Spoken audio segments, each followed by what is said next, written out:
എന്തായിരുന്നു യേശുവിൽ ദൈവം നമ്മെ തെരഞ്ഞെടുത്തതിൻ്റെ ഉദ്ദേശം? യേശുവിനെ പോലെയാക്കാൻ.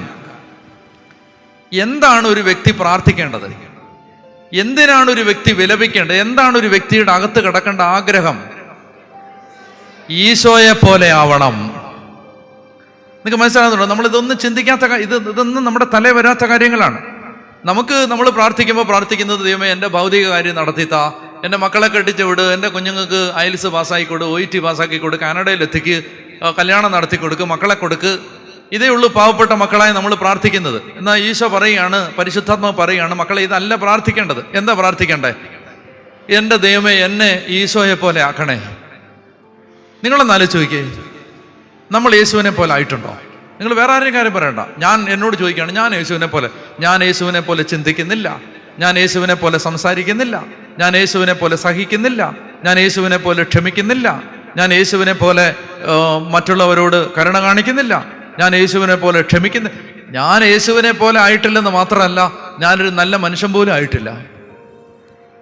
പിന്നെ ഞാൻ ഈ ലോകത്തെ കാര്യങ്ങൾക്ക് വേണ്ടി എല്ലാം പ്രാർത്ഥിച്ചുകൊണ്ടിരിക്കുകയാണ്. ദൈവമക്കൾക്ക് ഒരൊറ്റ പ്രാർത്ഥനയുള്ളൂ, നമ്മുടെ ബലഹീനതയിൽ ആത്മാവ് നമ്മെ സഹായിക്കുകയാണ്.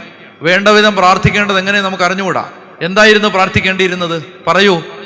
ഈ ദൈവമേ എൻ്റെ ഭർത്താവിനെ യേശുവിനെ പോലെ ആക്കണേ, എന്നെ യേശുവിനെ പോലെ ആക്കണേ, എൻ്റെ മക്കളെ യേശുവിനെ പോലെ ആക്കണേ. ഇതായിരുന്നു പ്രാർത്ഥനയുടെ വിഷയം. പറഞ്ഞേ ഹല്ലേലൂയാ.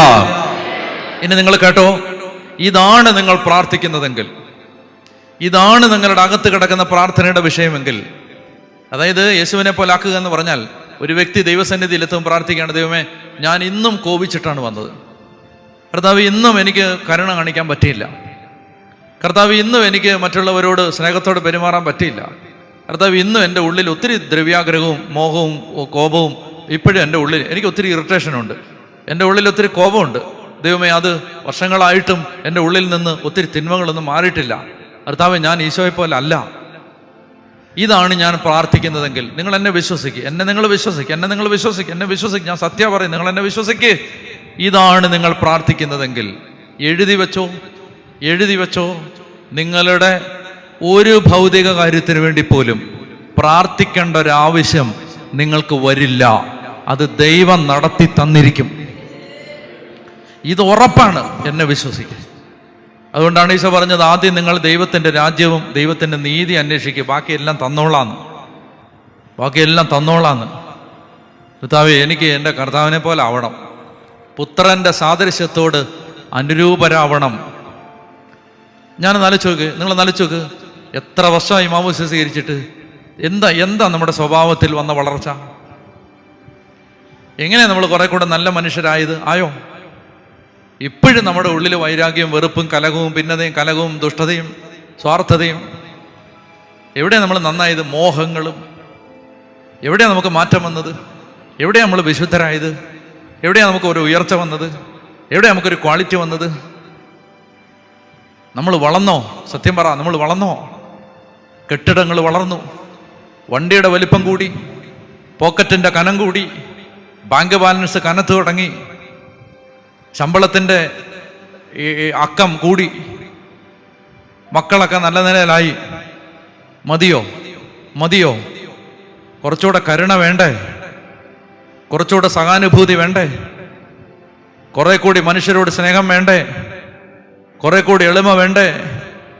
കുറെ കൂടി ഹൃദയം തുറക്കപ്പെടണ്ടേ? കുറെ കൂടെ മനുഷ്യർ രക്ഷപ്പെടണം, ആത്മാക്കൾ രക്ഷപ്പെടണം ദാഹം വേണ്ടേ? വാങ്ങുക, ദൈവത്തിന് അനുഗ്രഹം പ്രാപിക്കുക എന്നതിനപ്പുറത്ത് ദൈവത്തിന് വേണ്ടി കൊടുക്കാൻ പറ്റുന്നൊരു ജീവിതമായിട്ട് മാറണ്ടേ?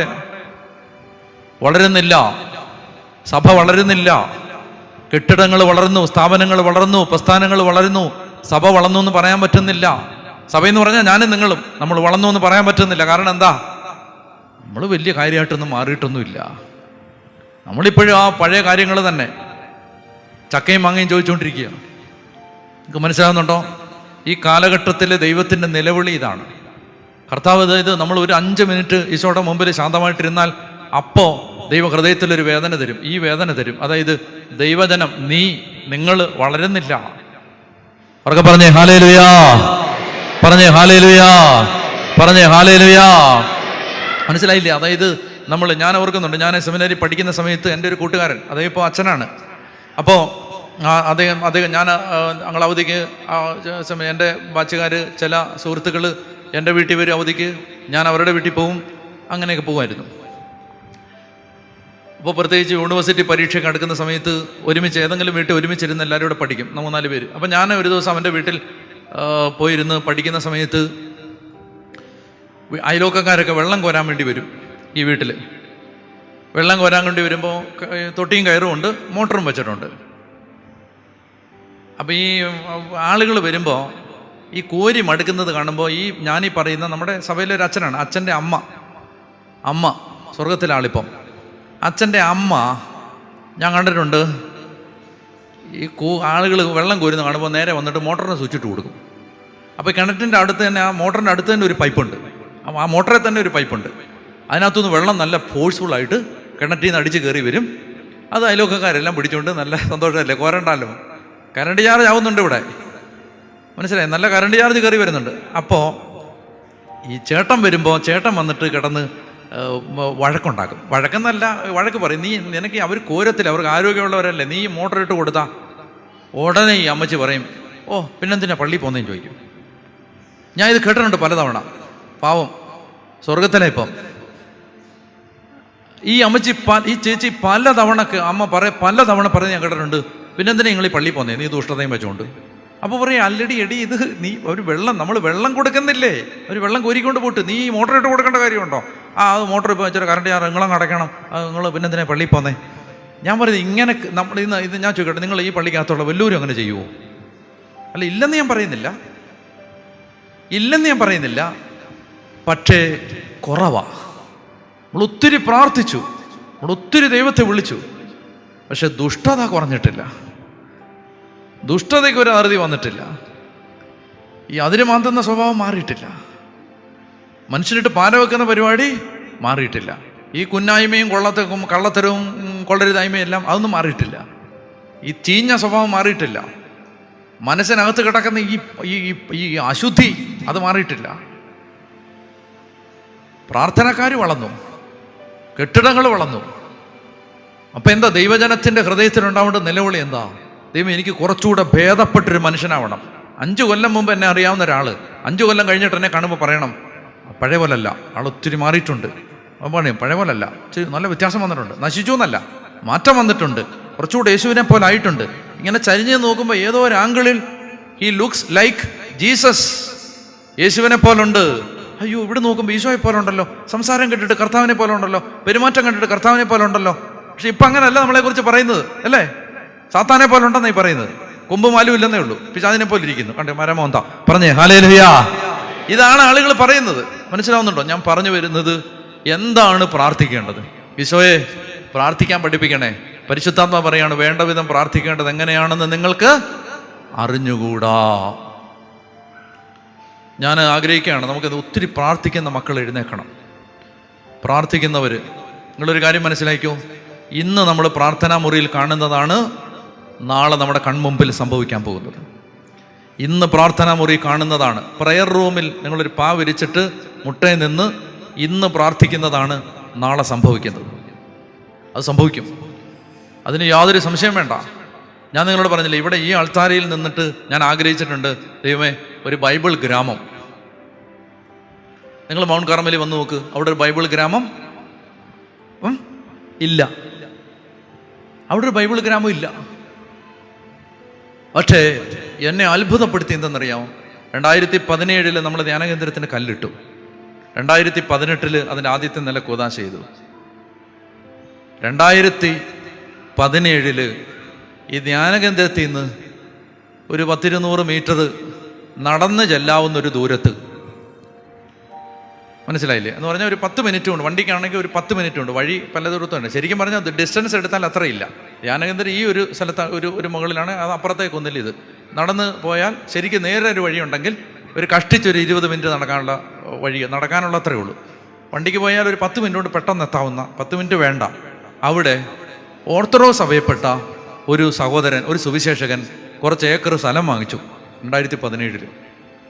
നമ്മൾ പ്രാർത്ഥിച്ചതിന് വേണ്ടിയാണ്, ബൈബിൾ ഗ്രാമം.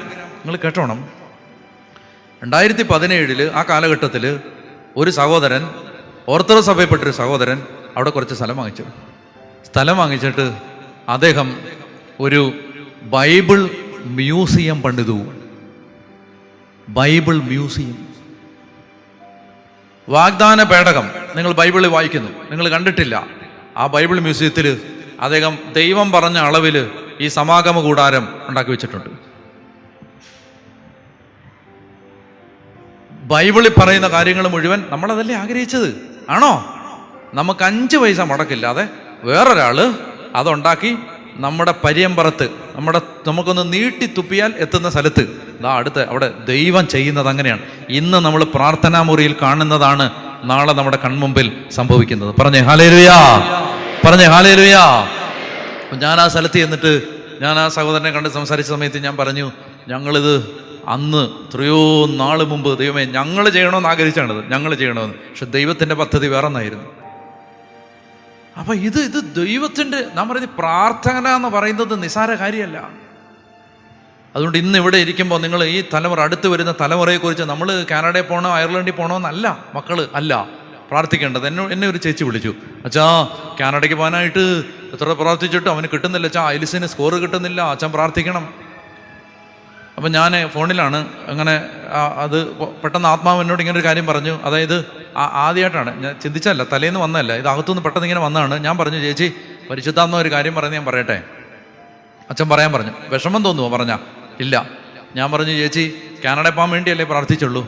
കാനഡയിൽ ചെന്ന് കഴിഞ്ഞിട്ട് ഒത്തിരി മക്കൾ ചെറിയ പ്രായത്തിൽ പോയി നശിച്ചു പോകുന്നതിൻ്റെ ജീവിക്കുന്ന ഉദാഹരണങ്ങൾ എൻ്റെ കൺമുമ്പിലുണ്ട്. +2 ഒക്കെ കഴിഞ്ഞിട്ട് പോയിട്ട് അപ്പനമ്മമാരുടെ കണ്ണിൽ നിന്ന് പോയിട്ട് തോന്നിയാസത്തിൻ്റെ അങ്ങേയറ്റത്ത് ജീവിക്കുന്ന ആളുകൾ പോട്ടെ. അപ്പം ഞാൻ പറഞ്ഞു, കാനഡയിൽ അങ്ങോട്ട് പോകാനല്ലേ ധൃതി, പോയി കഴിഞ്ഞ് കൊച്ചു എങ്ങനെ ജീവിക്കണമെന്ന് ചേച്ചി പ്രാർത്ഥിച്ചിട്ടുണ്ടോ? അപ്പോൾ പറഞ്ഞില്ല, അങ്ങനെ ചിന്തിച്ചിട്ട് പോലും ഇല്ലെന്ന്. അപ്പം ഞാൻ പറഞ്ഞു, എന്നാൽ അങ്ങനെ പ്രാർത്ഥിക്ക്. എന്താ? ദൈവമേ കാനഡയിൽ ചെന്നിട്ട് എൻ്റെ കൊച്ച് ദൈവത്തെ അറിയുന്നൊരു കൊച്ചായിട്ട് ജീവിക്കണം, അതിന് കർത്താവ് കൃപ തരണമെന്ന് പ്രാർത്ഥിക്കാൻ പറഞ്ഞു. ഒരാഴ്ച കഴിഞ്ഞില്ല, ചേച്ചി എന്നെ തിരിച്ചു വിളിച്ചു, അച്ചോ ഇത്തവണ കിട്ടി കേട്ടോ, ഇത്തവണ കിട്ടി, അത് പ്രാർത്ഥിക്കാൻ കിട്ടി, കാനഡയ്ക്ക് പോകാമെന്ന്. ഞാൻ പറയുന്നത് മനസ്സിലാകുന്നുണ്ടോ? അതായത് നമുക്ക് ഈ കാനഡയ്ക്ക് പോയാൽ മതി, അത് കഴിഞ്ഞ് ഈ പയ്യൻ എങ്ങനെയാവും എന്നുള്ളതിനെക്കുറിച്ച് ഒന്നും സംഭവമൊന്നുമില്ല. കല്യാണം നടന്നാൽ മതി, അത് കഴിഞ്ഞിട്ട് എങ്ങനെയാവും അതിനെക്കുറിച്ചൊന്നുമില്ല. ഈ ആത്മാവ് സ്വർഗത്തിലെത്തുമോ? ഈ ജീവിതം ദൈവത്തിന് പ്രസാദകരമായ ജീവിതമായി മാറുമോ? അതുകൊണ്ട് ഒറ്റ കാര്യം പ്രാർത്ഥിക്ക്, ദൈവം എൻ്റെ മക്കൾ വിശുദ്ധരാവണേന്ന് പ്രാർത്ഥിക്ക്. അങ്ങനെ പ്രാർത്ഥിക്ക്. ഇത്രയും കാലവും കാനഡയിൽ പോകുന്നതൊക്കെ പ്രാർത്ഥിച്ചില്ലേ? കാനഡയിൽ അമേരിക്കയിലൊക്കെ ദൈവം എവിടെയെങ്കിലും കൊണ്ടുപോകുള്ളൂ. അത് നിങ്ങൾ പ്രാർത്ഥിച്ചാലും പ്രാർത്ഥിച്ചില്ലെങ്കിലും കൊണ്ടുപോകും. മനസ്സിലായി? നിങ്ങളുടെ കൊച്ച് കാനഡയിൽ പോകേണ്ട ആളാണെങ്കിൽ പോയിരിക്കും, അത് നിങ്ങൾ പ്രാർത്ഥിച്ചില്ലെങ്കിലും പോയിരിക്കും. പറഞ്ഞേ ഹല്ലേലൂയാ. പക്ഷെ വിശുദ്ധരാവാൻ പ്രാർത്ഥിച്ചില്ലെങ്കിൽ വിശുദ്ധരാവില്ല. കാനഡയിൽ പോവും, അവിടെ പോയി നശിക്കും. അയർലൻഡിൽ പോവും, അവിടെ പോയി നശിക്കും. ഞാൻ പറയുന്നത് മനസ്സിലാവുന്നുണ്ടോ? നിങ്ങൾ പോയിട്ട് പ്രാർത്ഥിച്ചില്ലെങ്കിൽ എന്താ സംഭവിക്കാൻ പോണേ? ഈ വിശുദ്ധിയും ദൈവകാര്യങ്ങളൊന്നും പ്രാർത്ഥിക്കാൻ നടക്കില്ല. ചെറിയ കുഞ്ഞുങ്ങളായിരിക്കുമ്പോൾ തൊട്ടേ പ്രാർത്ഥിച്ചോണം, ദൈവം ഈ കൊച്ച് ദൈവത്തെ അറിയണം, ദൈവത്തെ ആരാധിക്കണം, യേശുവിനെ അറിഞ്ഞ് ജീവിക്കണം, ദൈവത്തിൻ്റെ മക്കളായിട്ട് വളരണം. മനസ്സിലാവുന്നുണ്ടോ? ചെറിയ പ്രായത്തിൽ കുഞ്ഞുനാൾ ഞാൻ നോക്കുന്നുണ്ട്. എൻ്റെ അമ്മ, ഞാൻ റെയിൽവേ ക്രോസ് ഇങ്ങനെ നടന്ന് റെയിൽവേ റോഡിലൂടെ പാളത്തിലൂടെ നടന്ന പള്ളിയിൽ പോകുന്ന സമയത്ത് വെപ്രാളപ്പെട്ട് താമസിച്ചാണ്. ഈ റെയിൽവേ പാളത്തിൽ കൂടെ ഇങ്ങനെ എൻ്റെ കൈയും പിടിച്ചുകൊണ്ട് ഇങ്ങനെ വെപ്രാളപ്പെട്ട് നടന്ന് പോകുന്ന സമയത്ത് എൻ്റെ അമ്മ എന്നോട് പറഞ്ഞിട്ട്, മക്കളെ എനിക്കൊരാഗ്രഹമുണ്ട്, മോനെ അൾത്താരെ കയറാവോ? ഞാൻ പറഞ്ഞു, ഞാനും കയറത്തില്ല, എനിക്ക് പള്ളിയിൽ പോകുന്ന തന്നെ ഇഷ്ടമല്ല. അന്നേരമാണ് അൾത്താരെ കയറുക. അപ്പോൾ എന്നോട് എൻ്റെ അമ്മ എപ്പോഴും പറയും, നീ അൾത്താരെ കയറാത്ത, എനിക്ക് ഭയങ്കര ആഗ്രഹമാടാ നീ ഇങ്ങനെ കുപ്പായൊക്കെ ഇട്ട് ഇങ്ങനെ അവിടെ നിൽക്കുന്നത് കാണാൻ. ഞാനും കയറത്തില്ല, എനിക്ക് വെള്ളിയാഴ്ച തന്നെ പള്ളിയിൽ പോകുന്നത് അമ്മ അടിക്കുന്നതുകൊണ്ട് മാത്രമാണ്. ഞാൻ പറഞ്ഞിട്ടുള്ളല്ലേ, എനിക്ക് പള്ളിയിൽ പോകുന്നത് ഇഷ്ടമേ അല്ലായിരുന്നു. അപ്പോൾ അന്ന് എൻ്റെ അമ്മേൻ്റെ അടുത്ത് പറഞ്ഞു, നിനക്ക് ഞാൻ നല്ല ഉടുപ്പും പറ്റും വാങ്ങിച്ചു തരാമെന്ന് പറഞ്ഞു. എന്ത്? അൾത്താരെ കയറിയ. ഞാൻ പറഞ്ഞു, എന്നപ്പോൾ നാളെ തന്നെ അതിനുള്ള സംവിധാനം ഞാൻ ഉണ്ടാക്കുന്നതാണ്. എന്താണ്? എനിക്ക് ഉടുപ്പും പറ്റും കിട്ടിയാൽ മതി. മനസ്സിലായില്ലേ? പിന്നെ അമ്മ എന്നോട് പറഞ്ഞിട്ടുണ്ട്, മോനെ നീ ഒരു അച്ഛനായിട്ട് കാണണമെന്ന് എനിക്ക് ആഗ്രഹമുണ്ട്. ഞാൻ പറഞ്ഞു, എനിക്ക് കല്യാണം കഴിക്കണം, എനിക്ക് അച്ഛൻ. ഞാൻ പറഞ്ഞിട്ടുണ്ട്, ശരിക്കും പറഞ്ഞിട്ടുണ്ട്, ഞാൻ അച്ഛനൊന്നും അമ്മ പറഞ്ഞില്ലെന്ന് പറഞ്ഞു. അപ്പോൾ എന്നോടത് അമ്മ പറഞ്ഞിട്ടുണ്ട്, മോനെ എനിക്ക് ആഗ്രഹമുണ്ടോ നീ ഒരു അച്ഛനായിട്ട് കാണണമെന്ന്. കുറച്ചാൾ കഴിഞ്ഞപ്പോൾ മനസ്സിലാവുന്നുണ്ടോ? അതായത് അച്ഛനാവണം, അച്ഛനായിട്ട് കാണണം. ഞാൻ സെമിനാരി പോയി കഴിഞ്ഞിട്ട് എന്നോട് ഒരുപാട് പേര് ചോദിച്ചിട്ടുണ്ട്, അച്ഛന് സെമിനാരി, എൻ്റെ കൂട്ടുകാരനോട് ചോദിച്ചിട്ടുണ്ട്, നീ എങ്ങനെയാണോ പോയത് എന്ന് എന്നോട് ചോദിച്ചിട്ടുണ്ട്. അപ്പോൾ പിന്നെ ഒത്തിരിയും പേര് പിന്നെ ചോദിച്ചിട്ടുണ്ട്, അച്ഛന് എപ്പോഴെങ്കിലും ജീവിതത്തിൽ ഈ വൈദികനാവാൻ പോയതിന് ശേഷം തിരിച്ചു പോകണമെന്ന്. ഞാൻ സത്യസന്ധ ടീച്ചറോട് മുമ്പ് ഇതൊരു കാര്യം പറയട്ടെ, എനിക്ക് സെമിനാരി വെച്ച് ഒരൊറ്റ കണ്ണുനീര് ഒറ്റ പേടി ഉണ്ടായിരുന്നുള്ളൂ. ദൈവമേ, എന്നെ അങ്ങനെ പറഞ്ഞു വിടുവോന്ന്. പോണമെന്ന് എനിക്ക് തോന്നിയിട്ടേ ഇല്ല. അതായത് ഒരു വൈദികനാവുന്നതിൽ നിന്ന് പിന്തിരിഞ്ഞ് തിരിച്ചു പോകണമെന്ന് എനിക്ക് 1995 സെമിനാരി ചേർന്നു. അന്ന് ആദ്യത്തെ ഒരു 6 മാസം ഓണത്തിൻ്റെ അവധി വരെ ബുദ്ധിമുട്ടുണ്ടായിരുന്നു. കാരണം വീട്ടിൽ നിന്ന് മാറി ഇന്നതിൻ്റെ ബുദ്ധിമുട്ട്, കരച്ചിലും പിഴിച്ചിലും ഒക്കെ ആയിട്ട് അത് 6 മാസം കഴിഞ്ഞു. പിന്നെ എനിക്ക് എൻ്റെ ജന്മത്തിൽ, ഞാൻ പറഞ്ഞിട്ടില്ലേ, എൻ്റെ ജന്മത്തിൽ എനിക്ക് പിന്നെ തിരിച്ചു പോകണമെന്ന് തോന്നിയിട്ടില്ല. എന്നിട്ട് എനിക്ക് ഇടയ്ക്കിടയ്ക്ക് പേടി വരും, എൻ്റെ ഈ കുസൃതി കാരണം എന്നെ അങ്ങാണ് ഇവിടുന്ന് പറഞ്ഞു വിടുമോയെന്ന്. എനിക്ക് ആകെ ഒരു പേടി ഉണ്ടായിരുന്നുള്ളൂ, ദൈവമേ എന്നെ പറഞ്ഞു വിടല്ലേ, എന്നെ അച്ഛനാക്കണേ. അത് എവിടെ നിന്നാണ് കിട്ടിയേ? വലിയ നിവൃത്തിയൊന്നും ഇല്ലാത്തൊരു വീട്ടിലെ, വലിയ വിദ്യാഭ്യാസമൊന്നും ഇല്ലാത്തൊരു അമ്മ കൂടെ കൊച്ചിനോട് പറഞ്ഞുകൊണ്ടിരുന്നത്, എന്താ പറഞ്ഞുകൊണ്ടിരുന്നേ? മോനെ അച്ഛനാവണോടാ, പള്ളിയിൽ പോകണം, അച്ഛനാവണം, ആൾത്താരെ കയറണം. എനിക്ക് ഒറ്റ കാര്യം നിങ്ങളോട് പറയാനുള്ളൂ, നിങ്ങളുടെ മക്കൾ കാനഡയിലോ അയർലൻഡോ ഇവിടെ ഈ സ്വർഗത്തിലേക്ക് കാനഡയിൽ നിന്നും കൊടുമണ്ണിൽ നിന്നും ഒരേ ദൂരമാണ് കേട്ടോ. കാനഡയിൽ പോയോണ്ട് ആളുകൾ പെട്ടെന്ന് സ്വർഗത്തിൽ പോത്തൊന്നുമില്ല, എല്ലാം ഒരുപോലെയുള്ളൂ. പിന്നെ എൻ്റെ ഒരു അഭിപ്രായം ഞാൻ പറഞ്ഞാൽ, കഴിയുന്നതും നാട്ടിൽ തന്നെ നിൽക്കുന്നതാണ് നല്ല. അത് നിങ്ങൾ പറയാം, ഇയാൾ കുജുമുന്നായ്മ കൊണ്ട് പറയുന്നത്. ഞാൻ ഈ ലോക രാജ്യങ്ങളിൽ സഞ്ചരിക്കുന്ന ഒരാളാണ്, അതുകൊണ്ടാണ് ഞാൻ പറയുന്നത്. ലോക രാജ്യങ്ങളിൽ സഞ്ചരിച്ച് അവിടുത്തെ ജീവിതം കാണുന്ന ഒരാളാണ്, അതുകൊണ്ട് ഞാൻ പറയുകയാണ്. എന്നെ നാളെ മുതൽ ഇനി ഫേസ്ബുക്കിൽ ഇത് ലൈവാണ്, തെറി വരും ഉറപ്പാണ്, എന്നാലും പറയുകയാണ്. എന്തെന്നറിയാമോ, ഞാൻ അവിടെ അയർലൻഡിൽ ചെന്നപ്പോൾ അവിടുത്തെ അച്ഛനോട് ചോദിച്ചു, അച്ഛോ ഇപ്പം ഈ വന്നിരിക്കുന്ന മലയാളികളിൽ എത്ര പെർസെൻറ്റേജ് ദേവാലയത്തിൽ വരുന്നുണ്ട്? 60%. അവരുടെ മക്കൾ ഏതാണ്ട് 60% ആളുകൾ വരുന്നുണ്ട്. അവരുടെ മക്കളോ?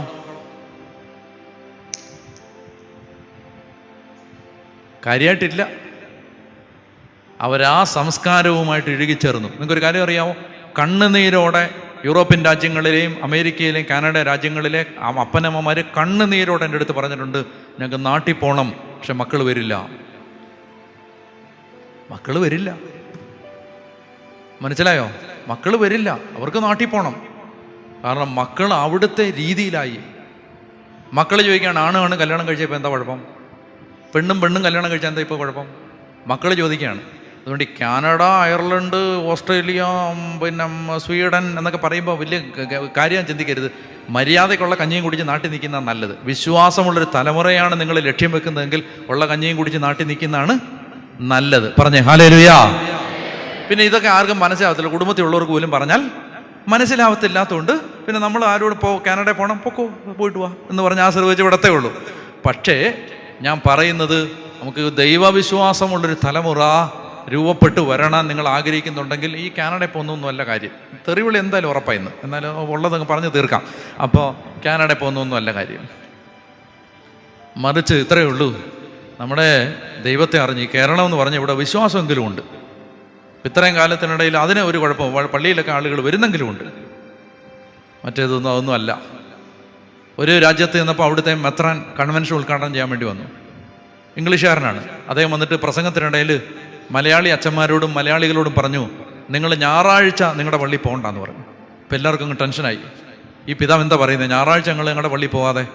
ഉടനെ അദ്ദേഹം പറഞ്ഞു, നിങ്ങൾ ശനിയാഴ്ച നിങ്ങളുടെ മലങ്കര, മലബാർ, ലത്തീൻ ആരാധനക്രമം നിങ്ങളുടെ ഭാഷയിൽ നിങ്ങൾ ശനിയാഴ്ച കുർബാന ചൊല്ലിയിട്ട് ഞായറാഴ്ച നിങ്ങൾ ഞങ്ങളുടെ ഇംഗ്ലീഷ് പള്ളികളിലേക്ക് വാ, ഞങ്ങളുടെ മനുഷ്യരെന്ന് കാണട്ടെ.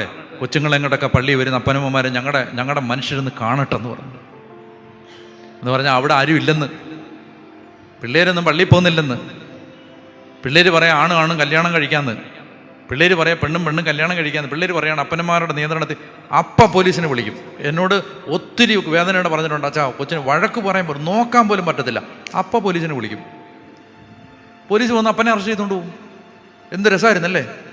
പിള്ളേ വീട്ടിൽ നിന്ന് പറയുമ്പോൾ എന്താടാ താമസിച്ച് അടിക്കുന്നത് പറയുന്നത് 101 വിളിക്കുന്നു. 101 ആംബുലൻസ് അല്ലേ, 100 അല്ലേ, പോലീസിനെ വിളിക്കുന്നു. പോലീസ് വന്ന് അപ്പനെ, മിസ്റ്റർ ചാക്കോച്ചനെ അറസ്റ്റ് ചെയ്തുകൊണ്ട് ചാക്കോച്ചൻ വില കിട്ട്. എന്താ കാര്യം? ചെറുക്കനെ വഴക്ക് പറഞ്ഞാണ്.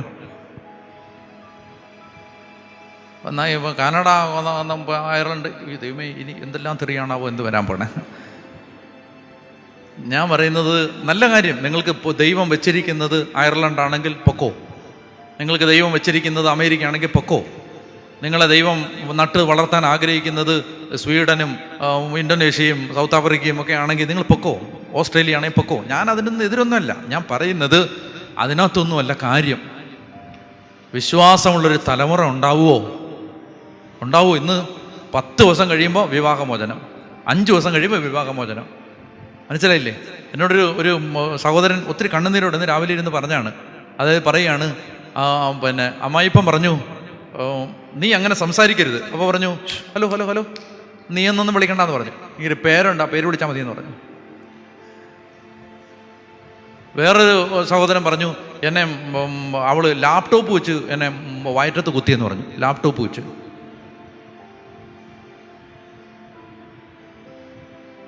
ഒരുത്തൻ പറഞ്ഞു, ഈശോയുടെ മുമ്പിന്നാ പറയുന്നത്, ഒരുത്തൻ പറഞ്ഞു ഭിത്തിയോട് ചേർത്ത് വെച്ചിട്ട് അവള് പറഞ്ഞു ഒറ്റ കയറ്റുന്നുണ്ടല്ലോ എന്ന് പറഞ്ഞു. നമ്മൾ തിരിച്ചാ കേട്ടിട്ടുള്ളേ, അല്ലേ? തിരിച്ചായിരുന്നു കേട്ടിട്ടുള്ളേ. ശരിയില്ലേ സാറേ? തിരിച്ചാ കേട്ടോണ്ടിരുന്നേ. മറ്റേ കള്ളൊക്കെ കുടിച്ചിട്ട് ഇവിടില്ല, മറ്റേ ഉഗാണ്ടയിലൊക്കെ ഉള്ള കള്ളുകുടിയന്മാർ തലക്കെട്ടൊക്കെ കെട്ടി മുണ്ടൊക്കെ ഇങ്ങനെ കെട്ടി കുത്തിയിട്ട് വന്നിട്ട് ഭാര്യയെ ഇടിക്കുന്നത്. അങ്ങനെ ഇപ്പം തിരിച്ചാ. ഏതാ?